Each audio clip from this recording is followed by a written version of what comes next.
This is my favorite wireless charging car mount. It's the IPOW One Touch wireless car mount, and it has a ton of different adjustments. You can flip it around, rotate it, extend it, and tilt it. It also has sliding and extending feet, so you can make sure you always have access to your lightning port. To mount your phone, just press it into this button to secure it. The arms will snap closed around your phone, and they'll hold tight enough for some intense off-roading. When you want to take the phone out, just squeeze the wings until they lock in place, then remove the phone. It also comes with the car charger adapter, and the adapter has an extra USB port on it to charge other devices, but this second port is honestly pretty slow at charging things. One of the biggest selling points with the IPOW chargers is this adhesive is the most sticky mounting adhesive I've seen by a very large margin. This can stick to any dashboard I've put it on. Leather, plastic, pleather, I mean, you name it, this thing sticks to it. As long as it's not a heavily curved surface, this is gonna stick really well. And if at any time it gets dirty, let's say you've switched it from one card to another a bunch of different times and it starts to get dirty on the bottom, all you have to do is wash it and it becomes just as sticky as when you first bought it. If wireless charging isn't your thing, you can get the IPOW One Touch 4 mount, which is basically the exact same thing as the wireless one I just showed you, but without the wireless charging. So it has all the same rotating, tilting, and telescoping features, as well as that crazy sticky pad on the bottom. With all the money you saved by going with the non-wireless charging version of the car mount, you can pick up one of these two fast charging car adapters. This one is the Anker PowerDrive Speed 2, and it's a 39-watt charger that can fast charge two devices at the same time. This one is the TechSmarter 63-watt adapter, and this can fast charge two devices at the same time as well, but this bottom port is a 45-watt USB-C power delivery port that can charge a MacBook while you're using it. And in case you're wondering, you can charge a laptop with 45 watts and fast charge a smartphone at the same time with the TechSmarter charger. So if you travel for business a lot and use a MacBook or really any laptop at all and you need to charge it on the go, then the TechSmarter version's definitely the way to go. If you don't need to charge a laptop and you just want two standard USB ports to fast charge two smartphones, then the Anker PowerDrive Speed 2 will be great for you. If you use Apple CarPlay and want an easier way to plug your phone in every time you get in your car, or you're just not a fan of wireless charging and you just want an easier way to plug your phone in general, you'll probably be interested in this magnetic lightning cable. All you do is take off this little nub and pop it into the bottom of your phone. Then anytime you bring the cable close to your phone, it just snaps right into place. And this cable holds really well, which makes it so good for Apple CarPlay. I've used this for a little while now, and as you can see, I'm shaking this pretty good, and that cable is not coming loose. So no matter what bumps and stuff you hit on the road, this cable is gonna stay tight, and you're gonna stay connected to Apple CarPlay. It's so tight that if you pull it straight out, it actually takes the connector out with it. Now this is a good thing because this is part of why the connection stays so secure. But if you don't want this nub to come out, all you have to do is press on the connector so that it disengages and then pull down. This cable also has a little blue light on the side to let you know that the cable has power, which is a neat little feature. And speaking of power, this cable also supports fast charging. Something else that's awesome about this cable is it is fully reversible. So you can see I can pull it off, flip it over, and it snaps right back on. Now this is really impressive to me because this was one of the only cables I could find that was reversible and had the data connection to support Apple CarPlay. Lots of people ask me what my favorite case and screen protector are for the phones that I use, and particularly for the iPhone, my favorite case is the Spigen Ultra Hybrid. And the reason for this is it's a clear case, so you can see the Apple logo and the cool colors that Apple typically does on their phones. It's got a nice camera cutout. It is super protective, and the buttons are super tactile. And the case isn't too bulky either. It's definitely a thicker case, but it's not huge. As far as screen protectors go, I honestly don't use them, but from what I've researched and found other people having good luck with, I highly recommend going with a tempered glass screen protector over a plastic screen protector because the tempered glass is going to last a lot longer and it's going to do a much better job protecting your phone. As far as a specific screen protector, I did find two that were highly rated on Amazon, so I'll link those down in the description if you're interested. Have you ever tried to precariously lean your phone up against something to get a group photo, only to have your phone fall when you walked away from it? This next product is for you. It's the Grip Tight 1 micro stand, and it's the most compact, fully featured smartphone tripod I could find.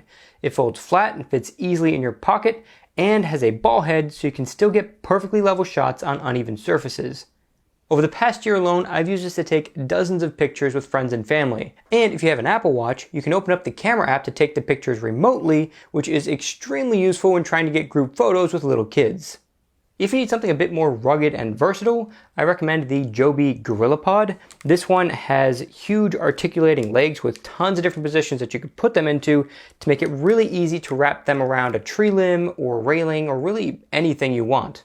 And if you straighten the legs all together, you can use it sort of like a selfie stick if you want to get more people in the shot. And the top actually has a ball head, so if I unscrew this, you can see that this can turn and rotate in any direction I want to get the perfect angle for what I'm trying to do. If you do a lot of road trips, camping, hiking, or really any other outdoor activities, this is the tripod you should go for.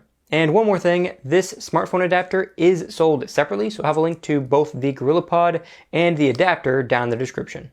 Since I just mentioned using the Apple Watch to take photos with your phone, let's talk about the watch itself for a minute. If you're in the market for a smartwatch for your iPhone, there really is no better watch than the Apple Watch. Now, sure, you can use Samsung's Galaxy Watch with an iPhone, but it's pretty limited. And if you want to see how limited it is, I did a whole video dedicated to just that subject, and you can check that out by clicking the card above or the link in the description.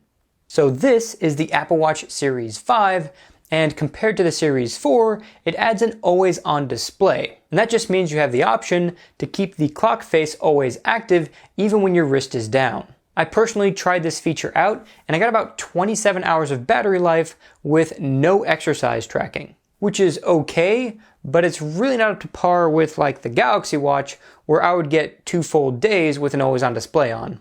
Needless to say, I turned the always-on display off on my Apple Watch, and I now get nearly 2 days of battery life. But aside from the always-on display, there's really no difference between the Apple Watch Series 4 and the Series 5. There were a few apps that came out with the Series 5, but my understanding is that all of those apps are coming to older versions of the Apple Watch as well.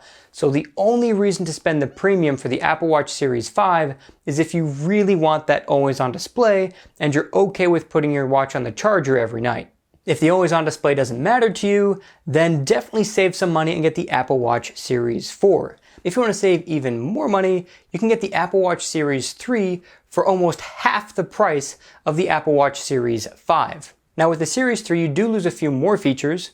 So obviously you don't get the always-on display.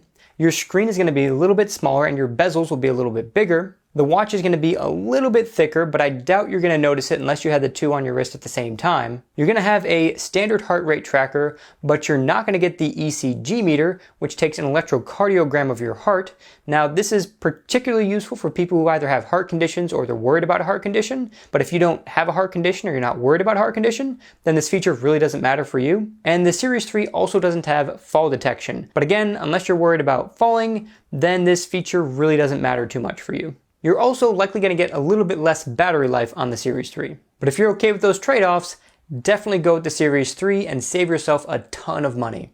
I should also note that the Series 4 is being discontinued, so if you want to get one of those, definitely get it quickly because you won't be able to buy it soon. And the reason it's being discontinued is that Apple's using all of the Series 4 parts to build the Series 5. So that right there tells you that it's pretty much the exact same smartwatch. The iPhone hasn't had a headphone jack for a long time, so if you haven't already picked up a set of wireless earbuds, now's a pretty good time. Apple's AirPods are a pretty safe bet. They've got decent sound quality, good battery life, and excellent call quality, but they're really not that great for working out.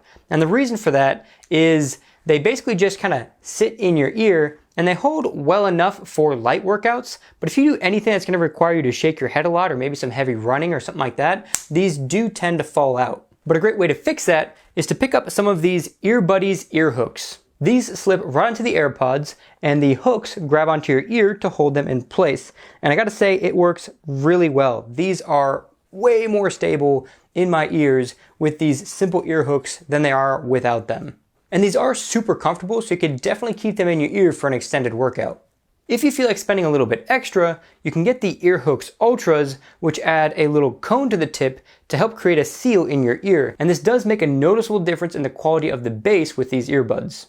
These come with 3 different sizes, so you can get the perfect fit for your ear. And the Ultras also add this little carrying case that you can put the covers in. Now this carrying case is really valuable because you do have to take these covers off every time you put the AirPods back in the case. That's for obvious reasons. Obviously these hooks are way too big to fit within this case when you pop them back in. So it's a little inconvenient, but this little carrying case does help alleviate the issue a bit. If you want a little bit better sound quality, better battery life, better audio controls, much better fitment for working out, and you want to save some money, then I recommend checking out Samsung's Galaxy Buds. These are the only fitness earbuds that are comfortable enough for me to keep in my ears for at least 5 straight hours without getting ear fatigue. Now, the AirPods are also really comfortable, but those are not really fitness oriented. Those are just general listening earbuds. Since the Galaxy Buds create a seal in your ear, and the tube that holds the speaker actually protrudes into your ear canal, you get much better bass with the Galaxy Buds than you do on the AirPods. Like, it's a really noticeable difference. I've also noticed that you get better sound separation as well with the Galaxy Buds over the AirPods. And what I mean by that is it's a lot easier to hear the individual instruments when you're listening on the Galaxy Buds versus the AirPods. Now, I'm not saying that the AirPods are bad. They definitely sound great. It's just that the Galaxy Buds sound a little bit better. As far as battery life goes, you also get an easy 6 hours of battery life with one charge on the Galaxy Buds versus 5 hours with the AirPods. But to be honest, whether 5 hours or 6 hours, that's already way more time than you need to get through a full workout.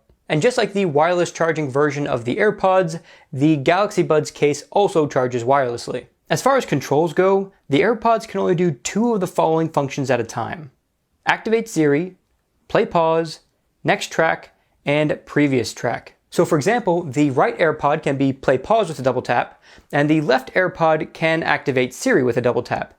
But that's it. If I wanted to skip forward or backward through tracks, I have to either do that on the Apple Watch or on my phone, or I have to go back in settings and change maybe the right AirPod to skip forward and the left AirPod to skip back. The Galaxy Buds offer a lot more controls. A single tap is play pause, a double tap is skip forward, a triple tap is skip backwards, and if I long press on it, I'll activate Siri. There are 2 features that you don't get with the Galaxy Buds when paired to an iPhone versus being paired to an Android phone. The first is the ability to increase or decrease the volume by long pressing on the Galaxy Buds. And the second is the ability to activate something called ambient sound. So since the Galaxy Buds create a seal in your ears, it's like having earplugs in all the time. So it's really hard to hear the ambient sounds around you. So what ambient sound does is it plays the ambient sounds through the speakers into your ears, so it's a lot easier to have a conversation with someone or just hear your surroundings in general. And that feature is not available when paired to an iPhone. But even with those 2 missing features, the Galaxy Buds still have a lot more controls than what you get with the AirPods. The call quality is vastly superior on the AirPods than it is on the Galaxy Buds. So if you make a lot of phone calls or you plan to make a lot of phone calls with these earbuds in, definitely do not get the Galaxy Buds and spend a little bit more to get the AirPods. But if you're someone who works out a lot and you really care about fitment, audio quality, and battery life, as well as having a lot of audio controls, then definitely spend a little bit less and get the Galaxy Buds. And one more quick tip with the Galaxy Buds, but this also applies if you get the Earhooks Ultras. When it comes to sizing the tip that goes into your ear canal, use the largest tip that's still comfortable, because the better the seal you get in your ear, the better the bass is going to be. If you get the Galaxy Buds and use a tip that's too small for your ear, the bass is really not going to be that great. And the same goes for the Earhooks Ultras. If you use a tip that's too small there, it's not going to make as big of an improvement on the bass on the AirPods. And if you guys want to learn a lot more about the Galaxy Buds, then check out my full review by clicking the card above or the link in the description. iPhones have supported wireless charging for a while now, so if you haven't already jumped on board, now's a good time to do it. And if you're looking for a great fast wireless charger that's also really inexpensive, look no further than the Senio fast wireless chargers. These will fast charge your iPhone and they're angled up, which is awesome for a nightstand because at night you can quickly just look over and double tap your phone to see what time it is. If you went all in on Apple products and you have an iPhone, AirPods, and an Apple Watch, then this 3-in-1 charger from Senio is the one to get. This one also fast charges your phone and has a cutout here where you can put your official Apple Watch charger. Now, the significance here is that there's a lot of chargers I've seen that say they charge Apple Watches, but most of them seem to be pretty inconsistent. I actually bought one and it didn't really work at all. It would start charging, then stop charging, then start and stop. So I found that particularly for Apple Watch charging, it works a lot better if you get one that just has a spot for you to put your own Apple Watch charger. And on the top, you have your lightning cable for charging your AirPods. And one of the coolest features about this is it can actually disconnect magnetically into two separate pieces. So you can have this charger on your nightstand and this one on your desk at your office, so you can charge your watch and your AirPods when you're at your desk. When you detach them, you'll also reveal a second USB-C port here. That's how this one gets its power. And if you flip this one over, you'll see that there's a little door on the bottom. And if you open up that door, you'll reveal a little cable management area. Now the lightning cable for the AirPods does come with this charger, but the Apple Watch charger does not come with it, so you're gonna have to use the one that came with your Apple Watch. All you have to do is feed the cable for the Apple Watch charger through the front, then just coil up the wire and stuff it into this cable management area, and just plug the other end of the cable into this USB port right here. Another important thing to know about this charger is that you do need a Quick Charge 3.0 charging block in order to get the max charging speed out of this. So if you bought the regular iPhone 11 and you have a 5-watt charger that came with that, that will not work with this charger. If you do need a charger, I recommend this RAV Power charger. It has two Quick Charge 3.0 ports on it, so you could technically have two of these stands if you really wanted to. It's really solidly built, and the prongs do retract back into the body like this, and it's also really inexpensive. This is an SD and micro SD card to Lightning, USB, USB-C, and micro USB adapter. You just plug either your SD or micro SD card into the bottom, pop the cap off of the Lightning side of the connector, and plug that into your iPhone. You'll also need to download a free application called iUSB Pro, and from that application you can either view any files you have saved on the SD card, or you can save those files directly to your iPhone. This adapter is going to be really useful for a lot of different people.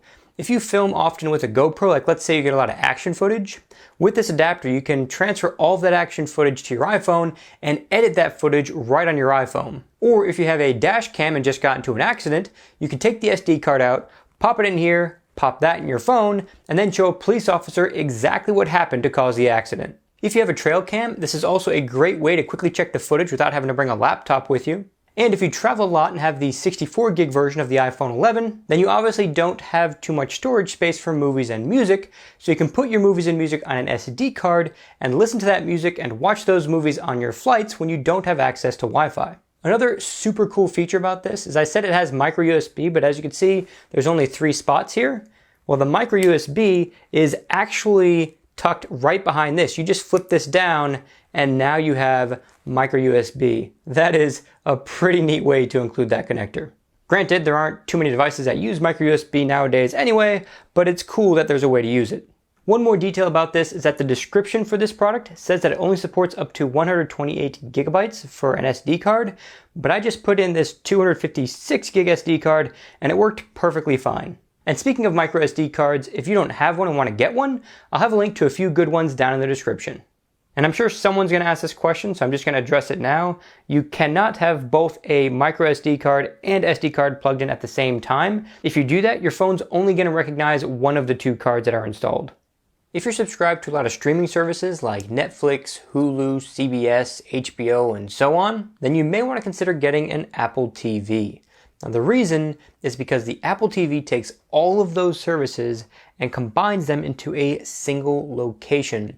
So if you're going to be searching for a movie to watch or a TV series to watch or something like that, you can search through all of the different services in one place instead of opening an application like Netflix, seeing what's available to watch on Netflix, then closing out of that application, then opening up like your CBS app, seeing what's available there, then closing out of that, opening up HBO. You kind of get the point. There's a lot of switching back and forth between applications, but with the Apple TV, it's all in one place. And in November, Apple's going to be releasing a service called Apple TV Plus, which is much like a Netflix, but with way less content. I'm pretty sure Apple TV Plus is going to launch with something like 5 or 6 titles. Really not much at all, but Apple plans on adding a lot more over the course of the next year. But the best part about Apple TV is if you bought an iPhone 11, which you probably did if you're watching this video, then you get 1 year of Apple TV Plus totally free. So if you're really big into streaming services, definitely look into getting an Apple TV.